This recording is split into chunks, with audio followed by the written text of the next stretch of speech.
Hello everyone. आज हम commerce paper 2 का unit number 10 income tax and corporate tax planning के कुछ बेसिक्स क्वेश्चंस डिस्कस करेंगे। मैं हमेशा कहती हूँ सारे नेट सेट कैंडिडेट्स को कि जब भी आप पढ़ाई कर रहे होते हैं तो अपने साथ अपना सिलेबस लेके जरूर बैठिए, क्योंकि हमें पता होता है कि हम क्या स्टडी कर रहे हैं और उस टॉपिक से हमें कितने क्वेश्चंस आते हैं या नहीं आते। ठीक है, तो जब भी कोई टॉपिक आप पढ़ते हैं सबसे पहले उसके बेसिक्स और टर्मिनोलॉजी आपको आनी बहुत जरूरी है, क्योंकि बेसिक क्वेश्चन से ही आपके assertion, reasoning, statement based questions बनेंगे। तो कॉन्सेप्ट्स बहुत ही जरूरी है। तो चलिए कुछ क्वेश्चन सॉल्व करते हैं। Income tax in India is governed bye A companies act 2013, B income tax 1961, RBI act 1934, GST act 2017।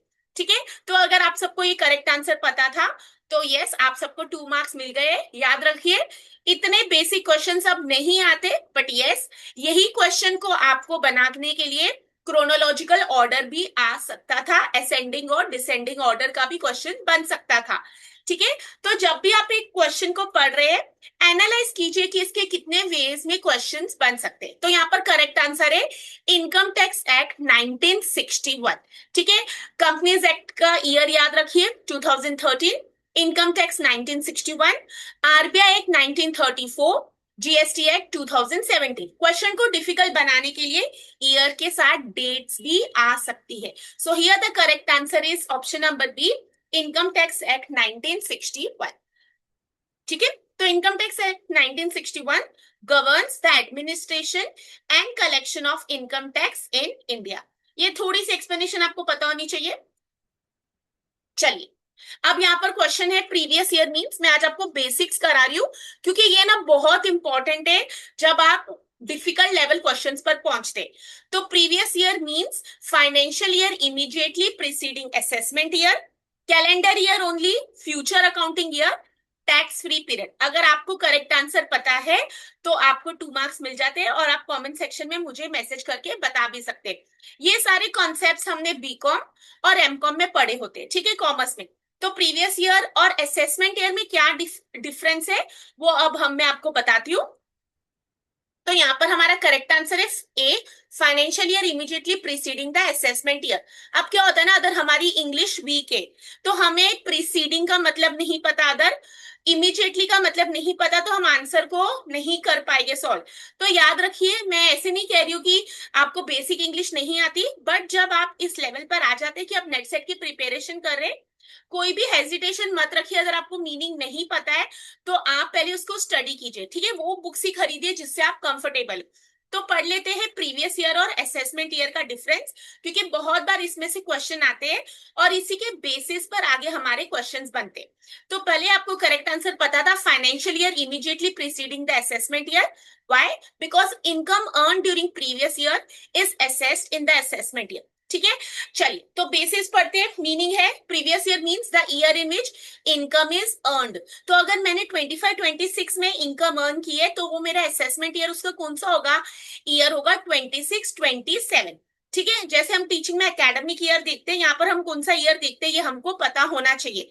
Assessment year is the year in which that income earn जो हमने की थी उसको असेस और टैक्स की जाती है। Purpose of previous year is income is earned in that period, in assessment year tax calculation and for filing period which comes first। अगर आपको इतना समझ आ गया तो previous year पहले आता है, उसके बाद ठीक है। तो और assessment year कौन सा होता है, which comes after the previous year। Duration previous year और assessment year दोनों की 12 months रहती है। अब इनकम अर्न ड्यूरिंग 25-26 हमारा प्रीवियस ईयर बन जाएगा, और अभी अगर हम उसकी असेसमेंट कर रहे हैं तो वो हमारा टैक्स असेस्ड हो जाएगा 26-27। ठीक है, आप इसका स्क्रीनशॉट लेके रख सकते हैं, अपने नोट्स बनाइए। मैं हमेशा कहती हूँ जब भी आप मेरे चैनल से जुड़ते हो तो याद रखिए नोट्स बनाइए, लिखिए। आज हम कॉमर्स पेपर 2 में unit 10 income tax and corporate planning के क्वेश्चन सॉल्व कर रहे हैं। ठीक है, तो यहाँ पर हमारा करेक्ट आंसर था ए। चलते हैं नेक्स्ट क्वेश्चन पर। अब अगर हमको कॉन्सेप्ट पता लग गया तो आंसर क्वेश्चन कितना भी डिफिकल्ट हो हमारा करेक्ट आंसर बनेगा। तो assessment year is year in which income is earned, year in which income is assessed to tax, calendar year only and previous accounting year. I am sure अब सबको concept पता है, तो यहाँ पर करेक्ट आंसर बनता है हमारा option number B, tax is calculate and assessed in the assessment year. तो प्रीवियस ईयर कौन सा है जिसमें हमने इनकम कमाई है, और असेसमेंट ईयर अभी अगर मैं 25-26 की बात करूं तो अब जो चल रहा है ईयर 26-27 वो हमारा असेसमेंट ईयर रहेगा। ठीक है, नेक्स्ट क्वेश्चन देखते हैं। Residential status is important for determining, ये बहुत बार हमने टीवाई बीकॉम बहुत बार हमने, अगर आपने मास्टर लेवल्स में भी पढ़ा है तो आपको पता होना चाहिए। रेसिडेंशियल स्टेटस क्यों इंपॉर्टेंट है, क्योंकि हमें उससे क्या पता लगता है, क्या सैलरी स्ट्रक्चर पता लगती है, कि टैक्स लायबिलिटी, प्रोडक्ट प्राइसिंग या कंपनी ऑडिट। ठीक है, अगर आप फर्स्ट टाइम पढ़ रहे टैक्स तो भी ये बेसिक क्वेश्चन है, आपको पता होना चाहिए। Residential status is important for determining tax liability, तो यहाँ पर करेक्ट आंसर बनता है हमारा option number B, tax liability. ठीक है, टैक्स लायबिलिटी इंडिया में कैसे डिपेंड होती है, upon the residential status under income tax law. ठीक है, अगर जो भी हमको नहीं पता है तो हमारी ये ड्यूटी है कि हम जाके उसको बुक से ओपन करके पढ़ लें। ओके, टैक्स में बहुत सारे क्वेश्चन स्टैटिक सिलेबस रहते हैं जो चेंज नहीं होते, और बहुत सारे हर साल के बजट से और जो भी चेंजेस आते हैं वो हमको चेक करते रहना चाहिए।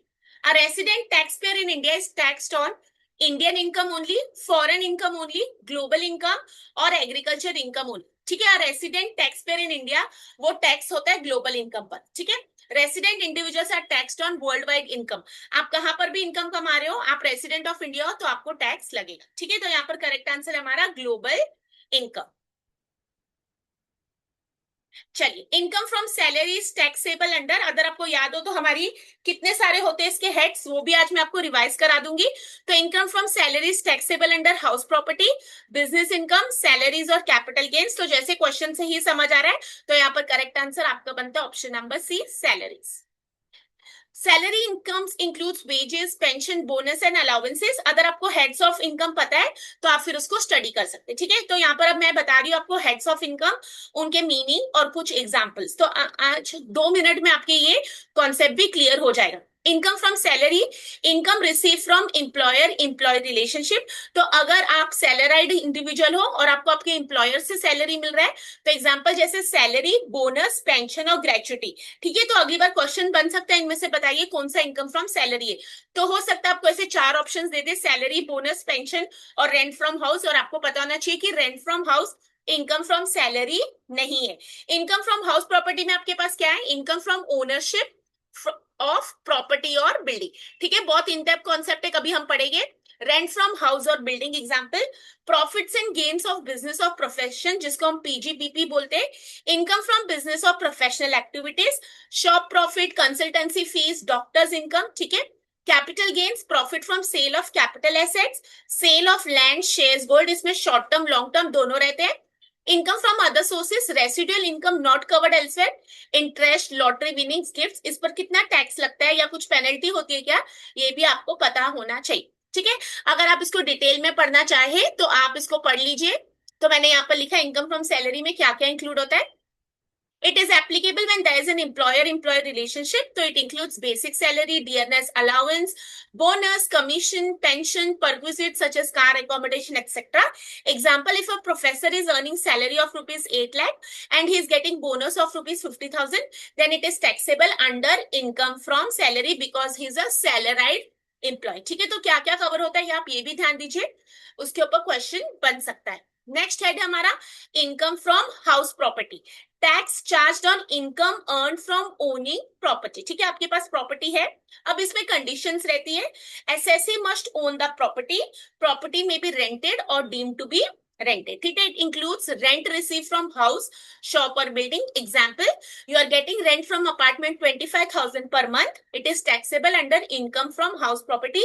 ये बहुत सा डिटेल कॉन्सेप्ट है इनकम फ्रॉम डिफरेंट हेड्स, कभी हम टाइम लगा के इसको पढ़ेंगे, बट एज ऑफ नाउ आपको इतना पता होना जरूरी है। profits and gains of business or profession, income from trade, business, manufacturing या profession. Professionals include doctors. अब professionals कौन से होते हैं? Doctors, lawyer, chartered accountants, consultants. Example, a CA earns consultancy income of 12 lakhs, so it is taxable under profits and gains of business or profession. ठीक है, जो यहाँ पर कवर हो रहा है वो पहले वाले में कवर सैलरीज में नहीं होगा. Next, capital gains, it arises from transfer sale of capital assets. कितनी बार आप जब न्यूज चेक करते हैं आप उसमें भी आपको काफी इंफॉर्मेशन मिलती है. कैपिटल एसेट्स कौन से होते हैं? Land, building, shares, mutual funds, gold. Short term capital gain STCG, long term capital gain LTCG. Example, land purchase for 10 lakhs is sold for 18 lakhs. So capital gain कितना होगा? 18 minus 10 lakhs, 8 lakhs, which is taxable under capital gains. Income from other sources, residual head covering. Residual मतलब जो बच जाती है, जो कहीं पर भी कवर नहीं हो रही है, तो head covering income not taxable under other heads. ठीक है, तो इसमें बैंक इंटरेस्ट हो सकता है, lottery winnings, dividend, gifts, family pension. Example, saving account interest is 15,000, taxable under income from other sources. Income from renting a house properties. अब हमको बताना चाहिए रेंट फ्रॉम हाउस प्रॉपर्टी कौन सा होगा? House property. ठीक है, तो देखिए जब भी मुझे हर बार क्वेश्चन आता है कि मैम सिर्फ 5 साल के प्रीवियस ईयर्स पढ़ के चले जाए, 3 साल के, 2 साल के, तो वो आपको डेफिनेटली हेल्प करेंगे. बट अगर आपको कॉन्सेप्ट्स पता है और आप फर्स्ट टाइम प्रिपेयर कर रहे हो तो डेफिनेटली आपको पहले कॉन्सेप्ट्स पता होने चाहिए. अब देखिए अगर मैंने आपको कॉन्सेप्ट्स एक्सप्लेन कर दिया, आपका कोई भी क्वेश्चन आएगा आप सॉल्व कर सकते हो. So I always advise all my candidates that first you should understand, learn the concepts. Okay, once you are very thorough with your concepts, make sure you are solving a few questions which are relevant from the perspective of UGC NET Commerce or Paper 1. और उनको जरूर solve कीजिए और देखिए आप कहाँ गलत हो रहे. ठीक है, अगर आपका 15, 20 या 25 मार्क्स से रहता है क्वालिफिकेशन, या फिर आपका रिजल्ट JRF का नहीं आ पा रहा है 15, 20, तो मैं कहूंगी आप डायरेक्टली बड़ी MCQ से स्टार्ट कर सकते हैं. ठीक है, क्योंकि कैसा होता है ना, हमने आज पढ़ा कल भूल जाते, दैट इज ह्यूमन नेचर. तो जितनी बार आप रिवाइज करते हो उतना अच्छा है. ठीक है, तो यहाँ पर करेक्ट आंसर है आपका house property. Rental income from properties tax under income from house property. Profit from sale of capital asset is called as, तो आप सबको पता होगा it is called as capital gain. So C is the correct answer. तो capital gain arises on transfer of capital assets. Next question देखते हैं. देखिए अगर मैं कॉन्सेप्ट्स फटाफट कर सकते हैं तो देखिए आप कितना फायदा होता है जब हमको बेसिक्स पता होता है, तो आपके नेक्स्ट आगे जाके आपको इजी हो जाएगा. ठीक है, नेक्स्ट देखते हैं. एक minute, sorry. Dividend income is, dividend income is generally taxable under salary, business income, income from other sources, agriculture income. तो यहाँ पर करेक्ट आंसर है सी. IFOS हम बोलते हैं income from other sources. So dividend is generally tax under other sources. तो मैंने जो आपको पहली स्लाइड में एक्सप्लेनेशन दिया है, देखिए इधर आप पढ़ लीजिए, सब इसी में से मैंने क्वेश्चंस बनाए. ठीक है, तो आपको पता होना चाहिए. ठीक, ये बेसिक्स है, सिर्फ ऐसे ही क्वेश्चंस भी आपको मिल जाएंगे पेपर में. नेक्स्ट चलते हैं. Deduction under section 80C is available. अब 80C में कितना एग्जाम्पशन है, हम कितना क्लेम कर सकते हैं, 80C में क्या क्या कवर होता है और कितने सारे हमारे पास डिडक्शंस अवेलेबल है, वो सब भी आपको पता होने चाहिए. और एग्जाम के पहले इसको अपडेटेड वाले पढ़ के जाइए. ठीक है, तो डिडक्शन अंडर 80C क्या? स्पेक्युलेटिव इनकम है, इन्वेस्टमेंट एंड सेविंग्स है, लॉटरी इनकम है, एग्रीकल्चर इनकम. तो यहाँ पर करेक्ट आंसर हमारा बनता है option number B, investment and savings. Speculative income कौन सी होती है? अगर आपको नहीं पता है तो आप मुझे कमेंट सेक्शन में बता सकते हैं, मैं नेक्स्ट क्वेश्चन उस पर डिस्कस कर दूंगी. ठीक है, तो section 80C allows deductions for LIC, PPF, ELSS, tuition fees etcetera. तो इन्वेस्टमेंट एंड सेविंग्स यहाँ पर कर, तो कितना अमाउंट अलाउ है, ये बहुत बार क्वेश्चन पूछा गया है, 1,50,000. ठीक है, interest on education loan deduction is available. तो याद रखिए एजुकेशन लोन सेक्शन 80E, यहाँ पर सी करेक्ट आंसर है. 80E, ई अल्फाबेट है, एजुकेशन लोन आप याद रख सकते हैं. ठीक है, section 80E allows deduction for education loan interest. अब ये किनको मिलता है और कितने साल के लिए आपको रिटर्न करना होता है, आपको ये भी जानकारी होनी जरूरी है. नेक्स्ट चलते हैं. Deduction for medical insurance premium से, premium is available under 80C, 80D, 80G और सेक्शन 10. तो यहाँ पर करेक्ट आंसर है section 80D. Medical insurance premium आपको अपने लिए कितना मिलता है, फैमिली के लिए कितना मिलता है. तो section 80D covers health insurance premium deduction. तो करेक्ट आंसर है 80D. ठीक है, ये मैंने कुछ आपके लिए दे दिया, आप देख सकते हैं, एक बार इसको रीड कर सकते हैं। कुछ चीजें बार बार रिपीट करने से लर्न हो जाती है। तो एटीसी किसका डिडक्शन है? मैक्सिमम लिमिट 1,50,000 है। LIC, PPF, ELSS, tuition fees, principal, housing loan. Eighty triple C, ठीक है, C, pension funds, annuity plans included in overall 1.5 lakh limits. 80 CCD 1 contribution to NPS included in 1.5 lakh limit. 80 CCD 1B additional NPS contribution, इसमें ₹50,000 extra है। 80 CCD 2 employees contribution to NPS as prescribed. 80D, अभी मैंने आपको बताया medical insurance premium 25,000 और 50,000 self और parents, अभी आपको बताती हूँ। 80DD maintenance of disabled dependent, fix deduction है ये। 80DDB treatment of specified diseases as per prescribe limit. 80E interest on educational loan full interest. 80EE या 80EEA interest on educational loan full interest, interest on housing loan मुझे बोलना था। 80EE 80EEA subject to conditions. 80G donations to approve funds, ये भी बहुत बड़ा concept है। 50% और 100% deduction. 80GG rent paid, that means no HRA, least of prescribed amounts. 80GGA donation for scientific research, rural development 100%। 80GGC donation to political parties 100%। 80TTA savings account interest ₹10,000। 80TTB interest for senior citizens 50,000. 80U is disability of taxpayer fixed deduction, ठीक है। ये तो एक बार आप पढ़ोगे तो आपको फिर भी लर्न हो जाएगा, क्योंकि कॉमर्स में हम कब से पढ़ रहे हैं, बट हमको पता होने चाहिए कितने डिडक्शंस है, ठीक है। तो eighty C most important and frequently asked, हर बार ये पूछ सकते हैं। तो एलिजिबल इन्वेस्टमेंट पेमेंट्स है जैसे LIC premium, PPF, EFP, ELSS mutual funds, NSC, Sukanya Samriddhi, ठीक है, tuition fees, principal repayment of housing loan, maximum deduction allowed is 1,50,000। फिर इसके बाद देखिए 80CCC, 80CCD, 80CCD 1B, ठीक है, 80CCD 2, ये भी आपको पता होना चाहिए। अपडेटेड वाला पढ़िए। 80CCD 1B NPS additional deduction for contribution to national pension system, limit is ₹50,000 extra over ATC limit, ठीक है। तो ये extra over ATC limit है। नेक्स्ट है 80D medical insurance, person insured अगर आप सेल्फ, फैमिली है तो 25,000, सीनियर सिटीजन पेरेंट्स है तो एडिशनल 50,000, ठीक है। It includes health insurance premium, preventive health checkup, ठीक है। तो 80D में सेल्फ और फैमिली के लिए 25,000 है, सीनियर सिटीजन पेरेंट्स के लिए एडिशनल है 50,000। It includes health insurance premium, preventive health checkup. 80 educational loan, interest paid on higher education, no maximum limit and available for 8 years। तो 8 years में आपकी जॉब लग जानी चाहिए, आप रिटर्न कर देंगे, ठीक है। तो there is no maximum limit and available. इसकी भी कुछ कंडीशंस और गाइड जब आप लोन लेने जाते हैं तो आपको पता लगता है। 80G donations, deductions for donations to approved institutions funds, deduction में भी 100% और 50% with or without qualifying limit। ये कॉन्सेप्ट है, आपको पढ़ना जरूरी, क्वेश्चन आ जाता है। Example donation to PM relief fund 100% आपको डिडक्शन। कब आपको विद और विदाउट क्वालिफाइंग लिमिट का मतलब क्या है? 100% और 50%। नेक्स्ट वीडियोस में हम कभी पढ़ेंगे। 80TTA deduction on savings account interest, तो limit is 10,000. It is applicable to individuals, HUFs not for senior citizens if claiming 80TTB। याद रखिए ये सब चीजें ना बार बार पढ़ने से आपको ऑटोमेटिकली लर्न हो जाती है, ठीक है। 80TTB for senior citizens, deduction up to 50,000 on savings interest, FD interest, post office deposit। 80TTB senior citizens और 80TTA deduction on savings account interest। 80U is deduction for person with disability। Disability type और deduction कितना है? Normal disability तो 75,000 और severe disability तो 1,25,000। तो याद रखिए deduction for person with disability 80U, normal disability में 75,000, सीवियर डिसेबिलिटी में 1,25,000, ठीक है। अब ये बहुत इंपॉर्टेंट कॉन्सेप्ट है, ये हर बार पूछा जाता है, तो मुझे छोटे से टेबल में मैं आपको एक्सप्लेन करने लाई हूँ, फिर इसके क्वेश्चन सॉल्व करते हैं, ठीक है। टैक्स प्लानिंग मतलब क्या होता है? Organising finances to legally reduce taxes using intended benefits and tax law, ठीक है। ये पूरा लीगल है tax planning. Example contributing to a retirement account for deductions, आप पहले से ऐसे प्लानिंग करते हो कि आपको टैक्स कम भरना पड़े।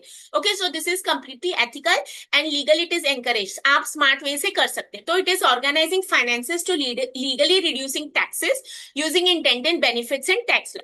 टैक्स अवॉइडेंस क्या है? यूजिंग लूप होल्स और aggressive interpretation of tax laws to minimise taxes. अब आप क्या कर रहे हो, आप जैसे कुछ लूप होल्स, कुछ गलतियां रह जाती है, आप कुछ स्मार्ट वे से, ऐसे लगता है गवर्नमेंट की से जो चीजें हो रह गई है उसका फायदा उठाते हो, या तो आप उसको ऐसे इंटरप्रेट करते हो जिससे आपके फेवर में हो जाता है। So usually it is legal but it can be challenge, ठीक है। तो you are moving profits to low tax jurisdictions through complex structures, ठीक है। भले ये अनएथिकल नहीं है और इसको लीगली भी कहा जाता है, बट इसको चैलेंज किया जा सकता है because you are using the loop holes, और आप ऐसे इंटरप्रिटेशन करो जिससे आपका फायदा हो। So tax avoidance, tax evasion तो कंप्लीटली इलीगल है, ठीक है। जैसे you are not reporting cash income और यूजिंग फेक एक्सपेंसेस, ठीक है, इलीगली हाइडिंग इनकम और falsifying information to avoid tax. तो टैक्स प्लानिंग अलाउ है, लीगल है।